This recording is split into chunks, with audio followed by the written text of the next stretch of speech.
ओम शांति। आपका प्रश्न है, सद्गुरु अर्थात परमपिता परमात्मा की पहली पहली श्रीमत है, देही अभिमानी बनो, देह अभिमान छोड़ दो। तो इसमें क्या समझाना चाहते हैं, ये समझना है। उत्तर है, परमपिता परमात्मा जो सद्गुरु के रूप में इस सृष्टि पर अवतरित होते हैं, बाप टीचर और सद्गुरु बनकर हमें रास्ता बता रहा है, पालना दे रहा है और पढ़ा रहा है। दुनिया में भी सद्गुरु की महिमा है, लेकिन सद्गुरु दुनिया में कोई है ही नहीं। जो मनुष्य है, जो जन्म लेता है, वो सदा सत्य नहीं रह सकता। सिर्फ परमपिता परमात्मा निराकार, जो जन्म मरण के चक्कर में नहीं आता, एक सुप्रीम एनर्जी है जिससे सारी दुनिया चलती है, और वही सत्य है। इसीलिए शिव को सत्यम शिवम सुंदरम कहते हैं। सदा सत्य, सदा कल्याणकारी और सदा सुंदर। उसके ऊपर कोई लेप छेप नहीं लगती, माना पाप या पुण्य उनका नहीं बनता। इसीलिए उसको सद्गुरु कहा जाता है, जो हमें सद्गति दे सकता है। सद्गति अर्थात परमधाम या निर्वाण धाम में जाना और फिर सतयुग में आना, स्वर्ग में आना, श्री कृष्ण के साथ आना। ये जब तक रास्ता नहीं जानते तब तक हम वहाँ जा ही नहीं सकते। तो वो रास्ता बताते हैं, और उसके लिए श्रीमत, श्री मना श्रेष्ठ, मत, तो हमें श्रीमत दे रहा है। क्या? बहुत सारी श्रीमत है हमारे अवगुण या विकारों को या संचित पाप कर्म को समाप्त करने और पुण्य कर्म बनाने के लिए बताते हैं, सारे नियम हैं। लेकिन सबसे पहली श्रीमत है कि देही अभिमानी बनो, देह अभिमान छोड़ो। देही मना आत्मा और देह मना शरीर।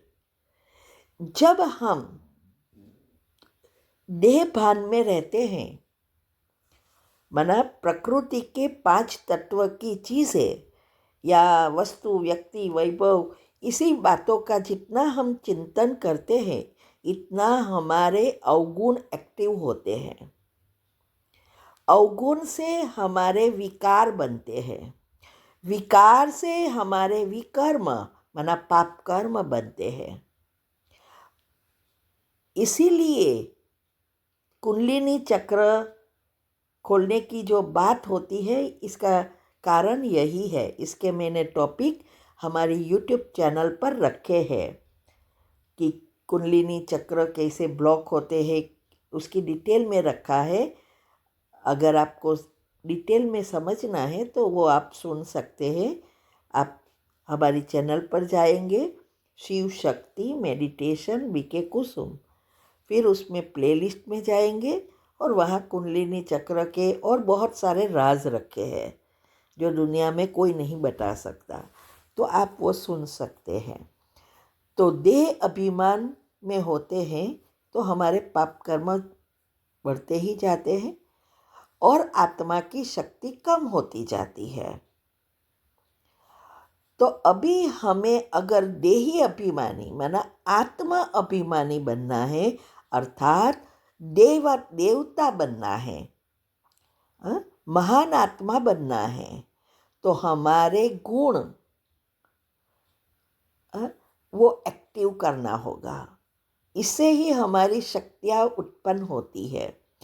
तो ये 7 गुण जो 7 चक्र से जुड़े हैं, अभी वो गुण एकदम अंदर चले गए हैं। आत्मा में शक्ति कंप्लीटली कम हो गई है, जैसे अभी ही दिया बुझा की बुझा। तो ये फिर से हमें आत्मा में शक्ति भरनी है, सारे पाप कर्म भस्म करना है, सभी चक्र को पुण्य से भरना है, अर्थात पॉजिटिव लेयर्स बनाना है, और तब हमारी सारे गुण एक्टिव होने से संस्कार परिवर्तन होंगे। दया, करुणा, ये सब नेचुरल होगा। तो इस गुण जो अंदर एकदम गए हैं उसको बाहर लाने के लिए ही दुनिया में लोग चक्र खोलने की विधि बता रहे हैं, लेकिन किसी के भी चक्र इससे नहीं खुल रहे हैं। चक्र खुलना अर्थात हमारी आत्मा की शक्ति का बैरोमीटर कुंडलिनी ऊपर ले जाना और हमारे संस्कार परिवर्तन होना। तो ये इसकी इजी विधि भगवान ने आके बताई। ज्ञान, आत्मज्ञान, जो आज्ञा चक्र जो हमारा है वो ज्ञान से जोड़ा है। तो आत्मज्ञान का चिंतन करो, गुणों का चिंतन करो, शक्तियों का चिंतन करो। ये जब करेंगे तो धीरे धीरे सारे गुण एक्टिव होंगे। तो सारे गुण एक्टिव होने से आत्मा की शक्ति पावरफुल हो जाएगी और हम बिना सजाए खाए परमधाम जा सकेंगे और श्री कृष्ण के साथ स्वर्ग में पहले जन्म में आ सकेंगे। इसीलिए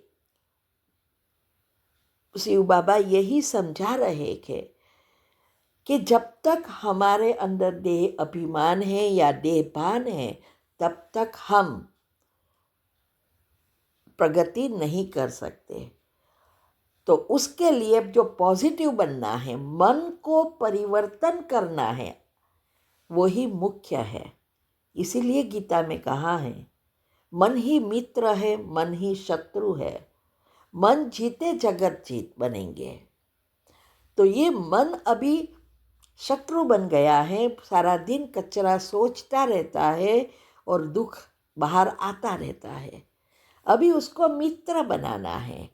ये विधि दुनिया में कोई नहीं जानते और इसीलिए मन की और तन की बीमारियां बढ़ती जा रही है।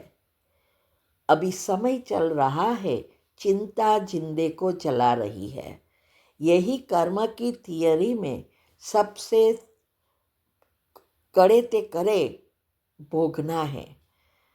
तो ये शिव बाबा की ये श्रीमत है और सभी पुरुषार्थ इस अवस्था को प्राप्त करने के लिए है। ठीक है। ओम शांति।